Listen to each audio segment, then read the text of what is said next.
to the flag of the United States of America and to the republic for which it stands, one nation, under God, indivisible, with liberty and justice for all. Thank you. Nice big crowd tonight. That's always good. Happy Monday. First item on our agenda tonight is public comment. So I'll just see if there's anybody here that may have some public comment. Hearing none, we'll move on to the nuisance update. You guys can figure out who wants to go first. We're continuing to work on nuisances, especially going into the winter months. We're wanting to get as much done as possible before snow starts flying. We wrote 8 new nuisance notices out. We wrote 2 new citations that were served. That one was for 103 10th Place Northwest. The other one was for 202 7th Street Northwest. We have 2 citations waiting to be served. Doug and I did some rounds today and looked at some properties that need to be cleaned up. One of those is the Ariel LaRue property at 208 3rd Street Northeast. We have that scheduled for cleanup. We went by there today to see what we were going to need and how many people, but I think we have that lined up for next week. And then we did 1 cleanup last week, and that was at the Eric Getz Sarah Dannon property at 319 3rd Avenue Southwest. And that's what I've got for nuisances for tonight. Any questions? What do we hear about the Coonley? They were served I sent a message out to them, and then I also I sent a notice out to them. I saw today they picked up all the loose garbage, but all the mattresses are still there. So I sent him a message again, what's the plan? He sent me the number of the worker that was supposedly working on it, but didn't hear back. But the fallback is I sent them the notice so that we can write a citation in the 5 days if it's not done. Okay, So thank you. it's in the process. Did you get, were you available to get in 319? Get inside? He's working on that. I think he can help you with that. Anybody else for Mr. Morrison? Nope. Okay. Thank you. I'll follow through with Tar. 319. We have a court order that I will gain access to the interior to check that out before the city would do any work to the property or what have you to see if it's worthy or not. And I think once I get on the inside, that'll help with some things, so to speak. At Magistrate Court for 457 10th Avenue Northeast on October 31st. That hearing provided basically for another continuance. The property owner did provide that they have a contractor under contract to do roof, siding, and windows. So that's good news. Bad news is it takes a while for contractors to get some of the work done. So we're going to continue it out and work with them a little bit. And but we do have a copy of their contract, so that's good. They just don't have deadlines on a lot of those type contracts. Just because contractors are so busy, allegedly. Same day, I had district court on a 657A for 202 3rd Avenue Northeast. The trial, in my opinion, went very well, and I anticipated a court order coming out of that for ownership in the near future, for the city to take ownership of that.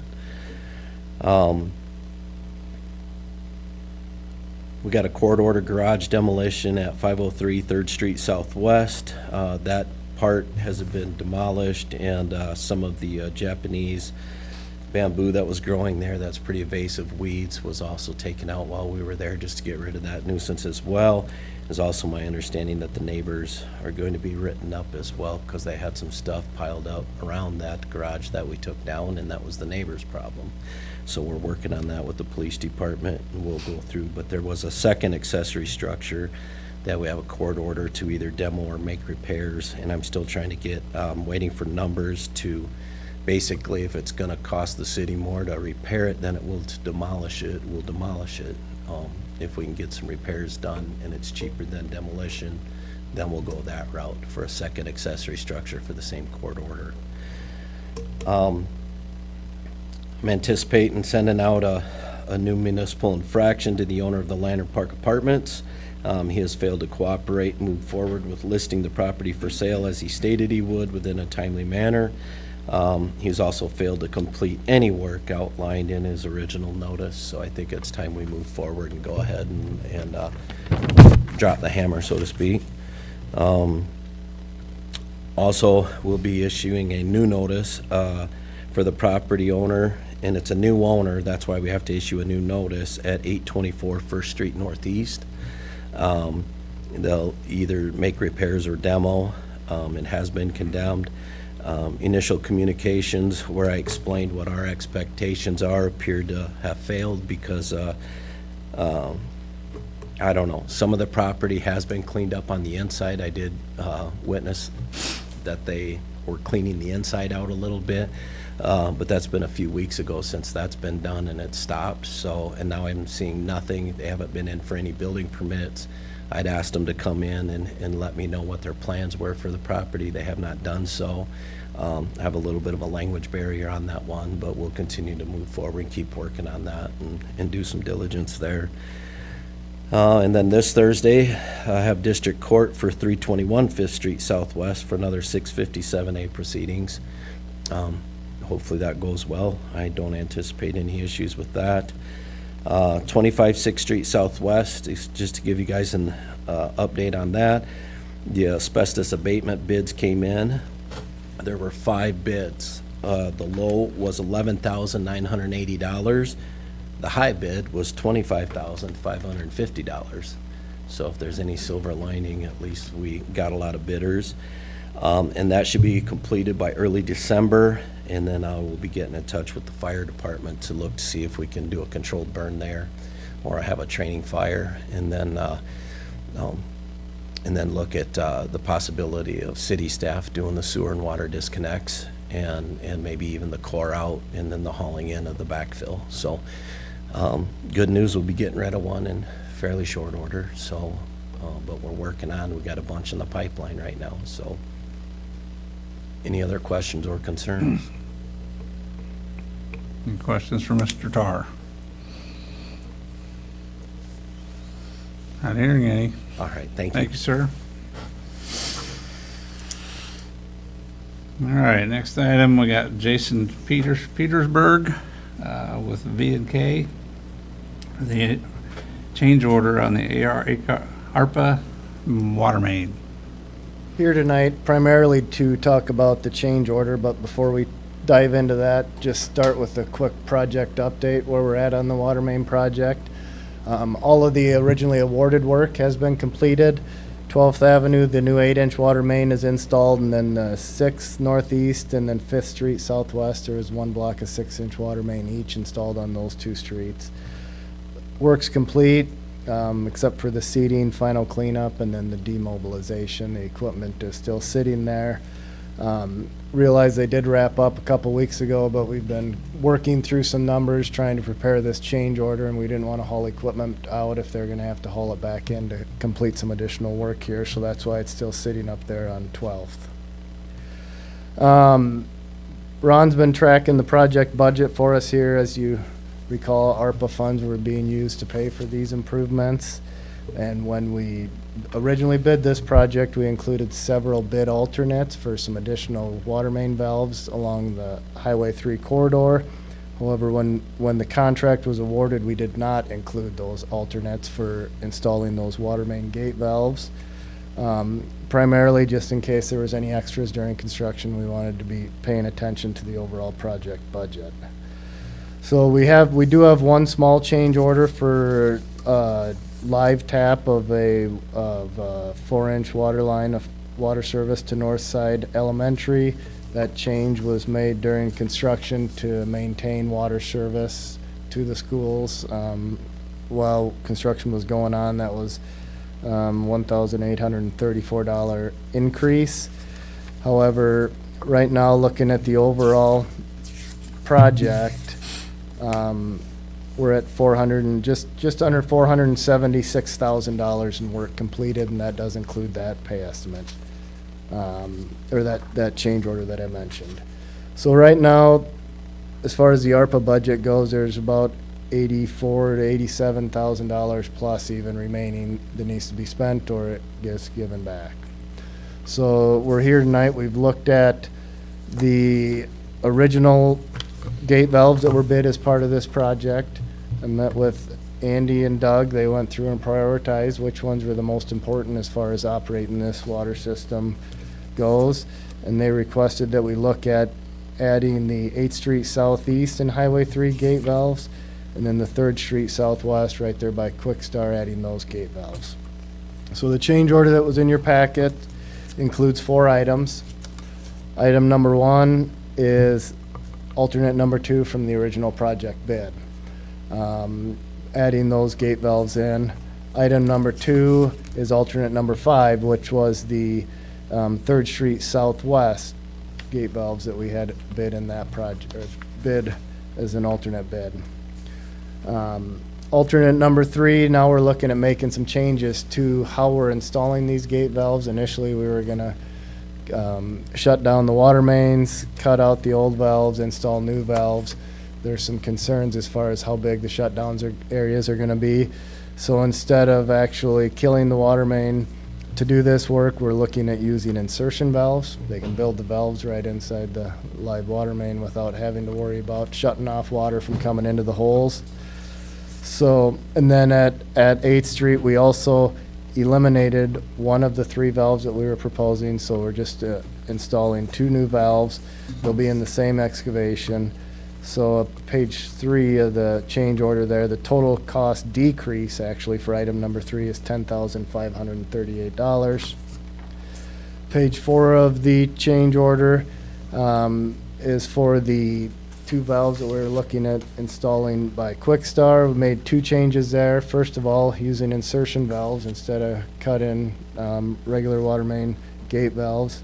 Once again, trying to shut down the existing water main was a little bit of a concern. Second of all, we moved the locations. One of those we moved south a block, get it out of Highway 3, and less pavement restoration there. And then the other one on the east-west water main, we moved west to the west side of the west entrance to Quick Star. We can get it in the green space, not in the Highway 3 paving, so now we're putting sidewalk back instead of putting street paving back, or Highway 3 street paving. So this change order, I think it's page 5, total for this change order is $87,730. Ron's numbers that he had previously shared, he was at $84,850 in excess funds. I actually think it's going to be more than that after we put together pay estimate 2. We're going to be under on the original contract here as well. So this change order would utilize the rest of your ARPA funds. Contractors are willing to honor the prices as stated, with the exception of these insertion valves. They did have to get new pricing on. And we're looking for a general consensus this evening. It's work they'd still like to get done this fall before the snow flies. Questions? What's the reliability of those insertion valves? Good, as far as I've been involved with them. I know Doug's brought them up as well as far as using them in the past.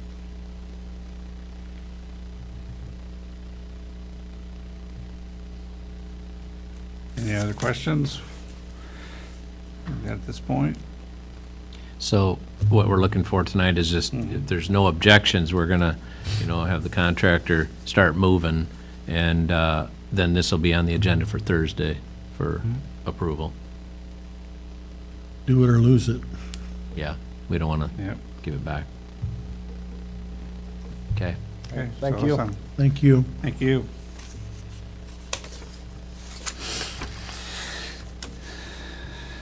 All right, moving on, we got the ISG folks over here. An update on the 4 and 6 First Street Northwest buildings.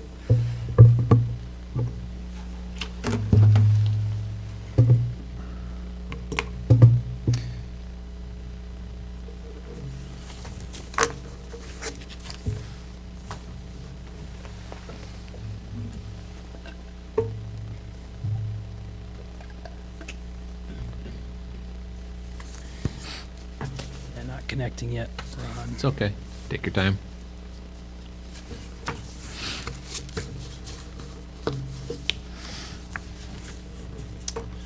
Well.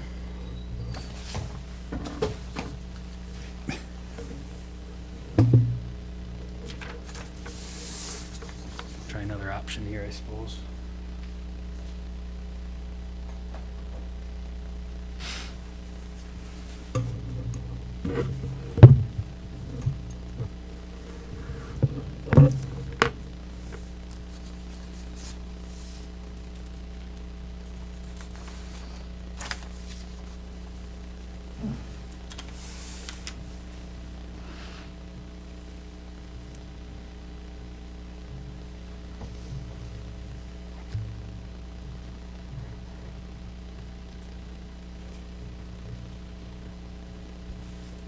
Well, following the instructions on the screen, it's not working, unfortunately. We do have some hard copies we could pass out if that's preferred. The council has copies on their laptop unless you'd like a paper one in front of you right now. I'm good. Okay, okay. If we find we're lost. Yes, I will, will describe, you should have two reports. One will be for Building 4 on First Street Northwest, and one will be for Building 6 on First Street Northwest. We'll start with Building 4, and before we get to that, my name is Sam Broxius, Structural Engineering Group Leader with ISG. And we've spent some time on site looking at these buildings, and we're updating you today with what we are calling Draft 2 of our report to describe some of the options you have in front of you, with two primary options being either repairing or some type of partial demolition of these two structures. So Building 4 and Building 6 are very similar. They're two of four buildings that are the same age, built at the same time, connected together, all one structure, four separate units. So we're looking at the two middle units of these four buildings. And what you'll see in front of us, if we're looking at the Building 4 assessment, if you scroll down, you'll find what we're calling page 1 of 19. So you'll see page 1 of 19. We won't go through all 19 pages in great detail here. We'll hit some of the highlights, enough to give you some direction when you review these in more detail on your own time. But as you see on page 1 of 19, we've just got an executive summary describing who's been on site, what we've been asked to do, and also outlining the purpose of this evaluation, which is really to identify how do we either return the building back to a safe condition so that it can be redeveloped by a future owner, or what has to be done to safely demolish these two units and keep the buildings 2 and 8 that are adjacent to it structurally sound. So our evaluation included a site visit to observe. We're doing all non-destructive testing. So we're not going in there, we're not taking any destructive tests on anything. We're mostly just looking at the general condition of the building as it is through plain eyesight. We've also, if you move to page 2, you'll see a table. It's called the priority summary. You can see we've got in the left-hand column there, priority 1, 2, and 3. And this is just a way for us to identify, okay, if it's priority level 1, that's something we feel needs to be done within a certain time frame in order to get this building back to a safe condition. If you flip to page 3, you'll notice there's just a little more background on the building itself. The original building was constructed in 1890 with a small addition on the rear in 1900.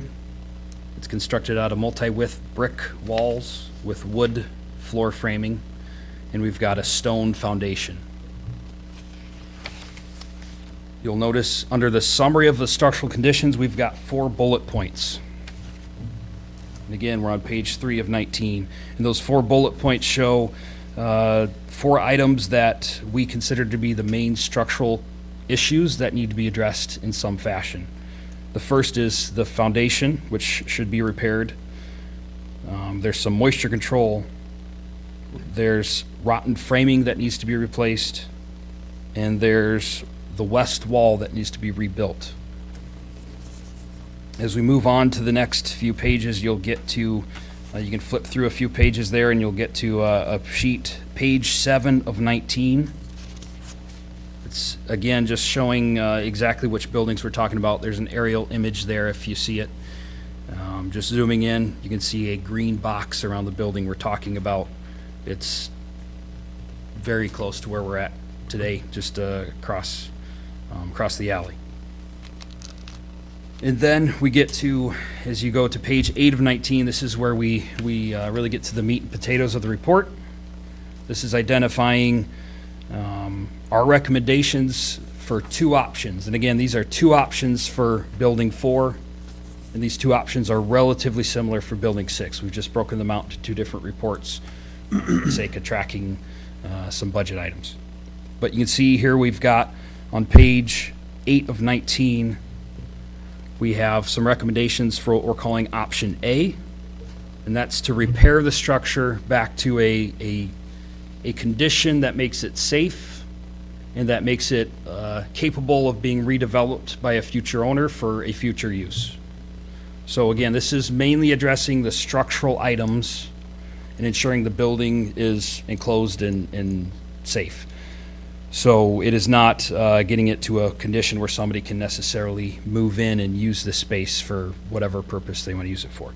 So you can see we've got just a bunch of line items, and we identify on the left-hand side some elements that need to be addressed.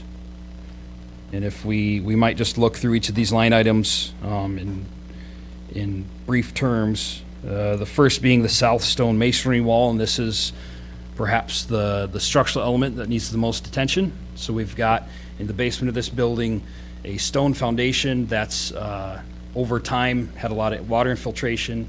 It's deteriorating. You can, with a screwdriver, get the mortar out of the stone. Between the stone, you can loosen the mortar with just light pressure from a screwdriver. There's even some portions of that limestone that can also be pried loose with relatively little effort. So this is a condition that is seen quite often in buildings of this age. And there's some common solutions you can do, one of which you can kind of patch it back together. Another would be to essentially reinforce the walls, right? So by putting some type of other material to essentially close in the wall that's in poor condition, and that provides it some additional longevity. So that's what we're recommending here is the likely solution is to cast some type of new concrete wall up against that existing stone foundation that's in poor condition. The second line there is what we're deeming the north stone masonry wall. So this is just the wall on the opposite side of the basement. This is in much better condition. This would just require a little bit of patching here and there. Then the next line is floor joists. So these are some rotten floor joists. We can see a lot of water infiltration. The exact extents of what joists are rotten is not determined without further exploration. But with the condition of the building, there's only so much you can pull away and observe firsthand yourself. But we've been able to approximate based on where we're seeing moisture about how much of that floor would perhaps have to be repaired or replaced with some new framing. We'll move on to the next page, page 9 of 19. We've got 3 more elements.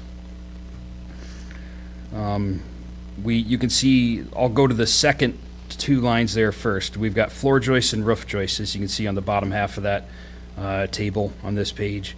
And again, this is the same thing. Just as we move up the building, we've got similar conditions where we've got some moisture that's gotten in over the years. That moisture causes some rot in the wood, and that means you would likely just have to replace portions of that floor with some new framing. Then you can see the top line, what we're calling the west wall. So that's the rear wall of the original building. And in its current condition, it will have to be removed and replaced with some type of new framing. I think between the moisture, infiltration, some other things that have happened to that building over the years, we're just seeing some structural members that are in poor condition that have to be removed and replaced with something new. And we've got, as you go to the next page, page 10 of 19, the last 2 items. one of which is the addition. And again, this is the addition that's small and attached to the back end that was built shortly after the original building. This addition is 120-some years old. It's in very poor condition. We are recommending that that addition just be removed entirely. It is not in a condition that we would deem salvageable. And then we've got one last line item on the east wall. There's just minor aesthetic items that we feel could be addressed there in order to kind of put some finishing touches, something that would, I think, encourage a developer or someone to purchase the building and reuse it, renovate it to put it to some other future use. So you see we've got some totals there. We do have some hard copies with a summary of these different options that you can compare these side by side. Makes it a little easier to compare compared to the two different reports that are rather lengthy. So you've got, in the end, this building 4, option A, to repair the shell of the building so that it can be put in a condition that it can be redeveloped by someone for future use, totals a little over $300,000. Before I pause and go on to, before I go on to option B, which is demolishing portions of this building, are there any questions on this first option, what we're calling option A, repairing the shell of the building? So there's four separate buildings there, Yes. We own 2. and these are side by side. Yes, correct. So how do you get from building 4 to building 6? Yes. Well, that's addressing, so 4 and Okay. 5 would be across Now, the street. You were talking about the basement, how the stone's crumbling and Yes. mortar's it's falling out. So how do you know the condition? Is each building there have its own stone foundation? They have what we'd call a shared foundation. So how do you know what it's not like on the other side? We did get into building 2 and we got into building 8. And that was the first time we were on site, we did look at just those middle 2 units. The condition of them caused us to we wanted to understand what was in 2 and 8 in order to make a fair recommendation of what should happen. I think what we observed in building 2 and building 8 were much better conditions. They were spaces that had been occupied. Building 2 has even had a solution similar to what we're proposing for building 4, where they had at some point in the past cast a new concrete wall up against the old stone foundation wall. Yes. Do you have to anchor that into the limestone block or? Yes, there are methods where you can remove select pieces of that stone foundation so that when you cast that concrete in, it kind of binds everything together. Okay, There's other methods to attach it to the floor framing above as well. Yep. great. Thank you. Welcome. Any other questions at this moment? Okay, Okay. we'll keep moving then. Thank you. Yep. This next table on page 11 of 19 is option B, which we are deeming to be demolition of these 2 structures. You can see it's a much smaller table. We've got only 4 line items. What we're showing here are, there's still some work that would have to be done to that south stone foundation wall that is in poor condition. And that's in order for us to be able to backfill against that wall, right? Once that soil's against that wall, it's going to push on that wall in a way that it hasn't been pushed on before. So we just need to make sure that that's been repaired to some degree prior to us backfilling that soil against the wall. And we've also got 3 more items there. We're also talking about demolition of that addition in the main building itself. We're talking about backfill of the soil, and we're talking about a new facade that would ultimately have to go against building 2 that would remain. So option B, we're talking about demolishing building 4. We repair the foundation wall, we backfill against it, and then we also have to protect that wall. And again, that's what we call a shared wall. So between buildings 2 and building 4, the floor framing bears on that same foundation all the way up to the roof. So we just have to make sure that that wall stays, for one. But that wall is now going from an interior wall, right, that's been protected from wind, rain, snow, ice over the years. It's now exposed to those elements. So we have to do something that now protects those, that brick that is not necessarily meant for that condition. So to do that, we put a new facade on it. And that facade could vary in what material we use. We've even outlined a few of those options. You could see costs range from $20,000 to cover it up with a relatively cheap material to something more like $100,000 to cover it up with a new brick veneer. So you can see the demolition costs are relatively comparable. They're, again, slightly over $300,000 to demolish Building 4, while keeping Building 2 in a good condition. What questions are there on this option? Have you talked with the owners of Building 2 and then 8 as far as what they think about the option of demolition and what it does or what we'd have to do? I have their not. I have buildings? not personally. No, we have not, because the conversation has not been discussed here. So now I that we've had understand. that conversation, yeah. I just figured if you got into those buildings, that subject might have come up. Not when I was on site. No. Thank you. What have you seen from other buildings like this where you've done demos? Yes. Have you went back over a couple of years and see if it's deteriorated, that type of stuff? Where they cured the walls? I have not personally been back in the buildings that come to mind first. We have seen it successfully done in both directions. We have seen them repaired, especially when they're buildings that are between others. Yep. We've had buildings that were demolished, and then typically those are more the buildings that you would see at the end of a row of buildings. But yes, we've seen both done successfully. No known issues of those repairs causing other issues in the future.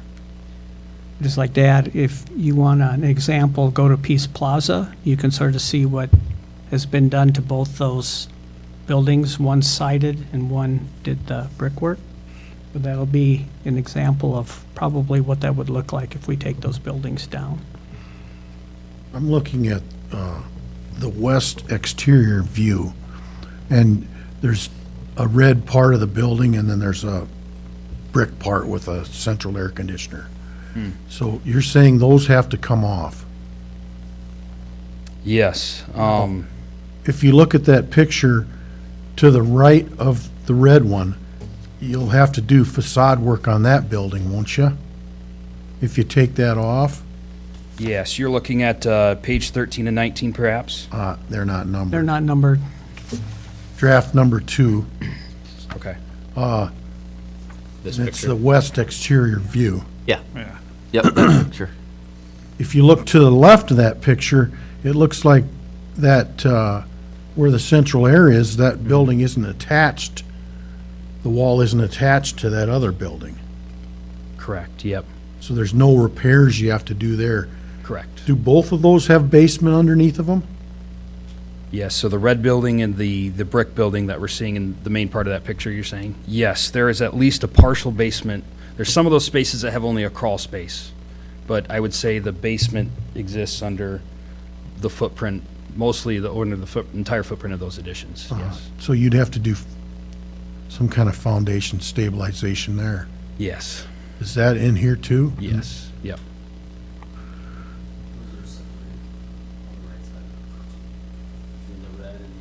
Yeah, there is a gap of, Oh, there I'd is? say like Okay. 18 inches, give or I take. can't tell from this picture. Yeah, it's very difficult to see in that photo.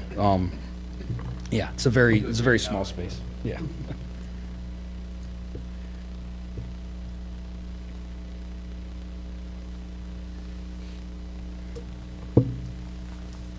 This is gonna be a multi-year project for us because we can't just throw 300,000 like they can in Des Moines. Yeah, well, financing, whatever option we come up with, that's another discussion. But, yeah, it's big numbers. Okay, should we proceed? Yes. Building 6 is very similar to Building 4. So I don't think I'll even go line by line through each item in those tables. Certainly willing to answer some questions. The costs are a little bit less in Building 6 for repair because we have less foundation issues. I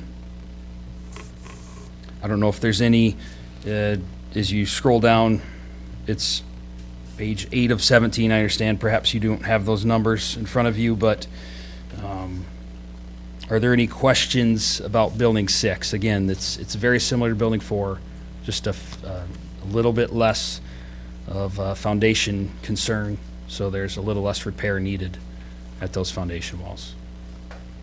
So for the public's benefit, Sam, can Yes. you go over the numbers for Building 6 for Yes. repair and demo? Yes, and we do have some updated costs right in front of you. They're relatively similar to the ones you have in front of you already, but we'll give you some hard copies here tonight, and we'll also forward those on to you digitally if Got one desired. question. Are the Yes. roofs leaking now? As far as I've been told, they believe they're watertight. No. They aren't. Mark and I walked in last week after the heavy rains, and on the main floor of the two-story, it was dry. We went upstairs, and it was dry on both sides. And we went to the basement, and it was dry. There was only one portion in the very southwest portion of what I would call the one-story southwest corner where there's a stairway coming down, and the floor was damp, but there was nothing wet above it. So either something was coming in off the stairway or the foundation, but nothing coming from above, which indicated to us that there was nothing on the roof that was leaking, but that was just our observation. You have anything to add to that, Mark? Okay.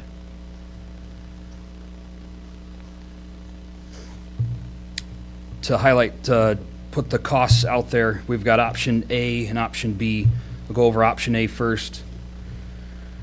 For Building 4, including what we consider to be general conditions and the contingency.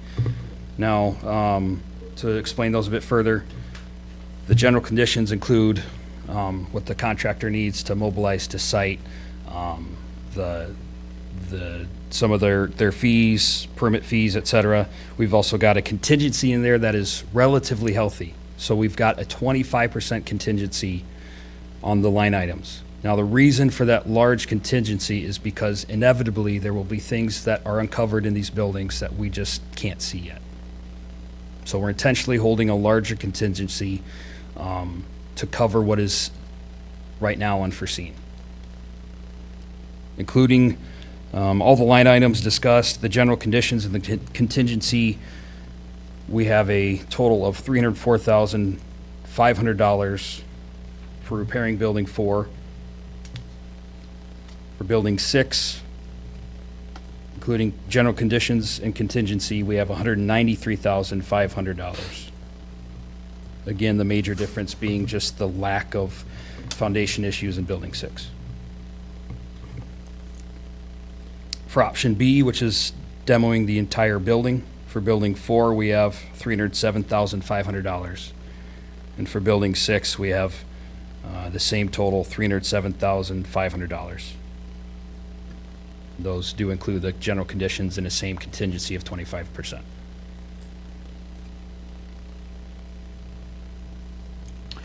Oh, can you touch a little bit on how you arrive at these numbers, Yes. just in general? Yes. So the general approach is to understand a rough quantity that we believe needs to be repaired. We apply a cost per square foot, and then we use adjustment factors, which account for things like how close is the nearest mason that specializes in this work? What is the access to the area? Perhaps that inflates some of these costs per square foot versus what you'd consider to be a traditional or normal situation. So we're using cost per square foot that we've seen in similar projects. We're using cost per square foot that we see from national publications that have indexes on how much it usually costs for this type of work. I can certainly go into detail on any of the specific line items if that's desired, but that was our general approach for all these cost estimates. I do have a question on the Building 6 demo. Why would we have to put a new facade on Building 8? They're not connected. There is that passage between them. There is the passage we were referring to earlier, perhaps, you're talking about? Between Building 8 and Building, A stairway Man, going up. Oh, sure. Between 6 and 8. Yes, I think in the end, you'll still uncover a brick wall that was originally built to be in interior condition. okay, So okay. Yeah. I know we had talked about when we, if say repair or demo, but more on the repair side of it, taking out the single-story structure on the backside, is that adjusted in here? Yes, that's addressed in, Okay. we've got, yes, for example, on Building 4, we've got $50,000, which accounts for the demolition of that addition, and then some Okay. foundations and backfill that would be added to bring that back to a flat level site. All right. How many of these projects have you done? We've done several. I've personally been in over 100 of these types of buildings. The two that come most obviously to mind is one in Owatonna, Minnesota, and one in Faribault, Minnesota, that were similar to these. The one in Faribault, Minnesota, was one that was demolished, and then a new facade put on the adjacent building. The one in Owatonna is one that was repaired. It was a city-owned building. They repaired the roof, the floor framing, a lot of rotten material, and then it got it back into a salvageable condition. So they're just using general funds for that? I can't remember how the financing went on those particular projects, but So if we spend 300,000 for these two buildings, who's to say 2 doors down, you got the same thing, and then, I mean, we're gonna be, if we do that, if there's 2 doors down a rotten building, we're just throwing our money away here. yeah. More or less. Where do you draw the line? Right. Yep. I think that is the challenging piece to this project in particular. We've got 4 units that are part of the same structure, and we've got the middle 2 that are in the worst condition.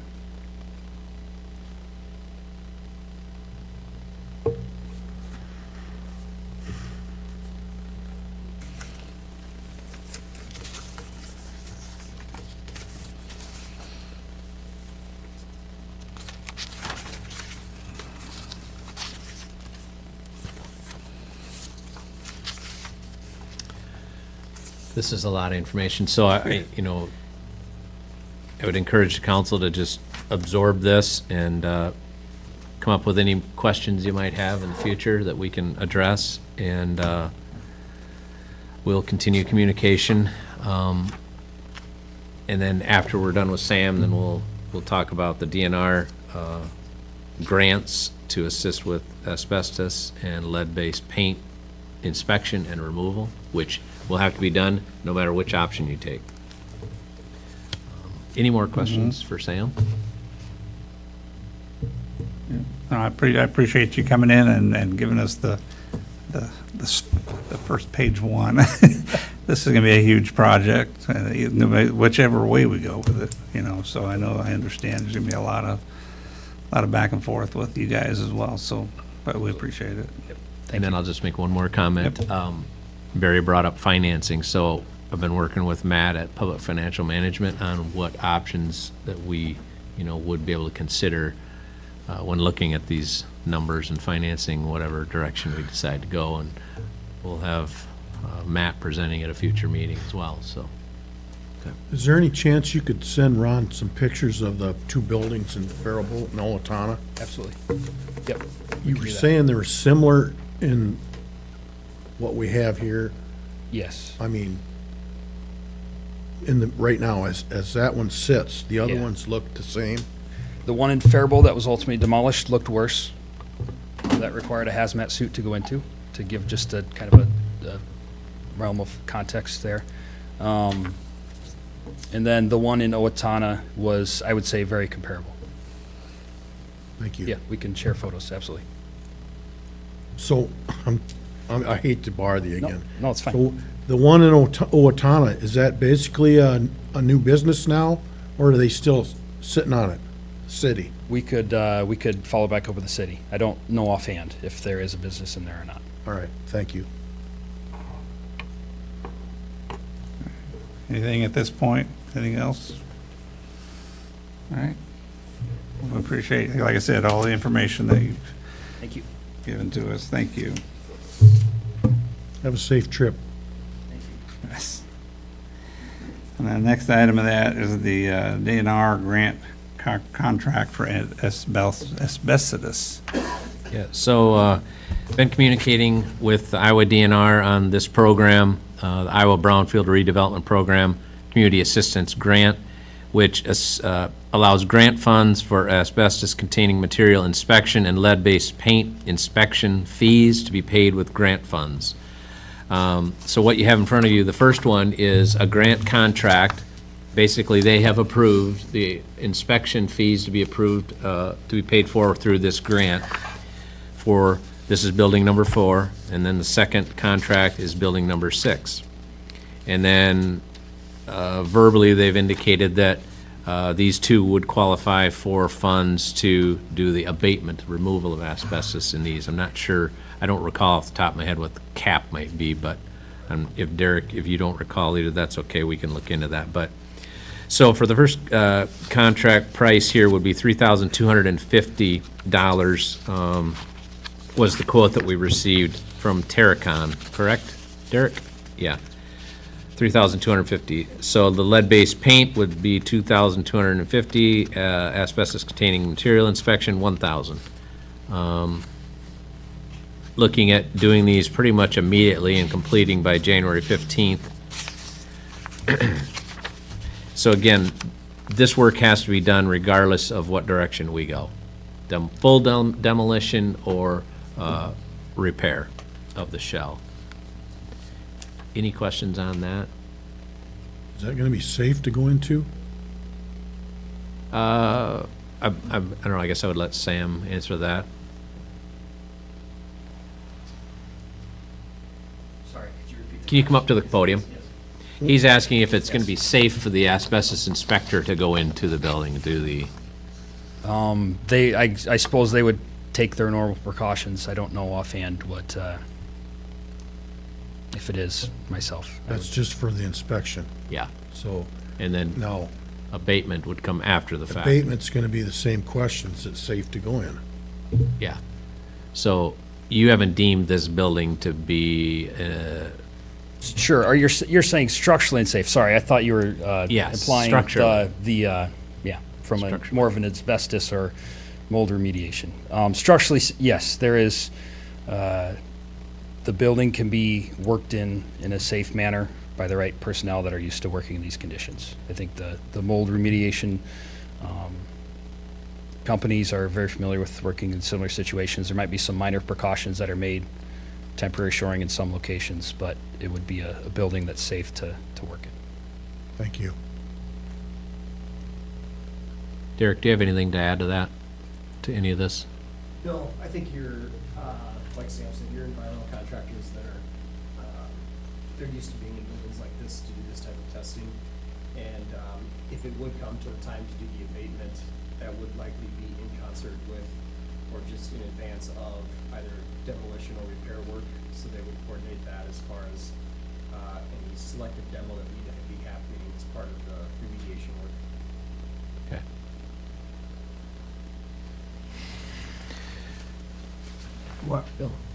What have we done about getting the stuff out of the building? Nothing. If we get to the point where either the inspectors or the company that does the abatement says, hey, we can't do our job unless this X is removed, then we'll address it at that time. That's kind of the approach we're taking. There's a lot of stuff in there. Yeah. So these contracts, if there's no objection, I will sign these and get these returned to keep this moving. And then the remainder, we'll just put this on the next council workshop for any further questions, and we'll continue to move forward.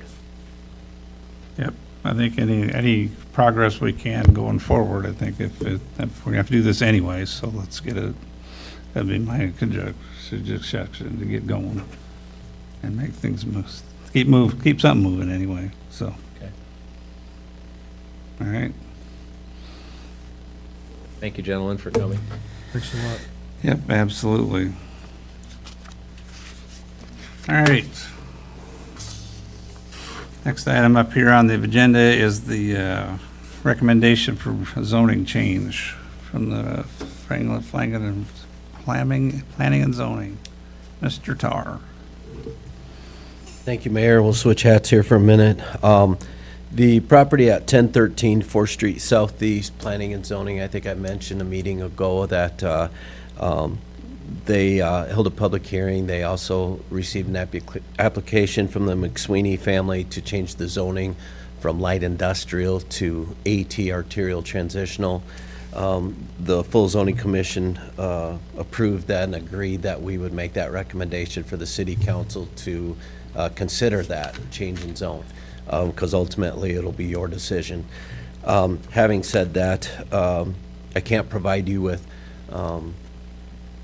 something to act upon probably by this Thursday yet, because I'm still awaiting for the legal description from the city attorney. So I'm basically waiting for the city attorney to finish up a legal description, which those could be pretty in-depth, so because there were some changes and some different things made, so it's gonna take me a little bit, but we're working on it. As soon as I get that legal description, we'll get that in front of the city council. That way you guys can hold your own public hearing and move forward with that consideration anyway. So, but that's the update I have, and just hurry up and wait. All right. Any questions for Mr. Tar? Don't see any. Thank you. Sir. Next item up here is the draft ordinance on the vicious dogs. Mr. Chief Morrison.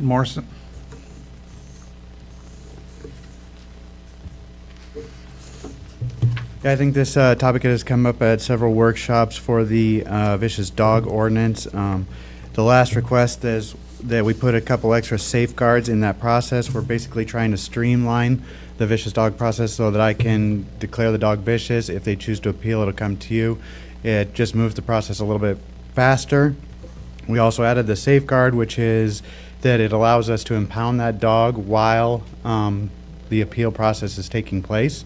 And then we also added the microchipping of the dog. If the dog is declared vicious, that we would microchip the dog upon it leaving town. So those are the changes there.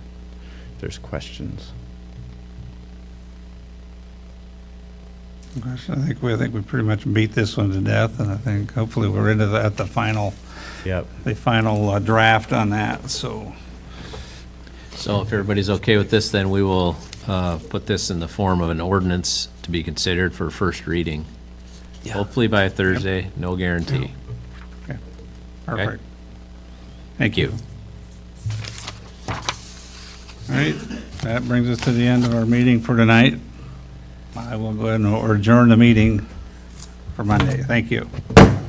Thank you, Ron. Was this emailed out to us? I mean, I was